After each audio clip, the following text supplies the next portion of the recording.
ওমর ভাই আর রাকিব ভাইকে কিন্তু বাংলাদেশের এখন প্রত্যেকটা মানুষ কম বেশি চিনে, কারণ তারা তাদের ফানি ফানি কন্টেন্ট দিয়া প্রত্যেকটা মানুষেরই মনে জায়গা করে নিছে। এখন চলো এই দুইজনের ভিতরে একটু পার্থক্য করে দেখা যাক, কারণ তারা কিন্তু তাদের কন্টেন্টের ভিতরে অনেক সময় র‍্যাপ গান গাইয়া থাকে। এখন কথা হচ্ছে এই দুইজনের ভিতরে কে সব থেকে বেশি ভালো র‍্যাপ গান গায়। আমি জানি কেউ কারো থেকে কম না, কিন্তু আমি একটা ভোট করতে চাইতেছি কার গানগুলো বেশি তোমাদের কাছে ভালো লাগে। যদি রাকিবেরটা ভালো লাগে তাহলে কমেন্টে লেখো শুধু রাকিব, আর ওমর ভাইয়েরটা ভালো লাগলে শুধু লেখো ওমর। চলো তাহলে ভিডিওটা শুরু করা যাক। তার আগে একটা কথা, তোমরা কিন্তু অনেকেই আমার ভিডিও দেখো কিন্তু ফলো করো না, কষ্ট করে একটু ফলো করে আমাদের ফ্যামিলি মেম্বার হয়ে যেও।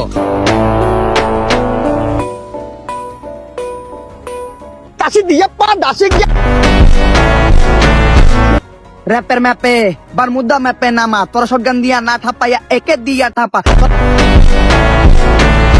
ফুটা বলে মরে গেলে বয়স বাড়িলে কি লাভ হইব শ্বশুর বাড়ি পিঠা না খাইলে গাইয়া পইরা যাইয়া গালটা কাটছিল আমার মনির ভাই।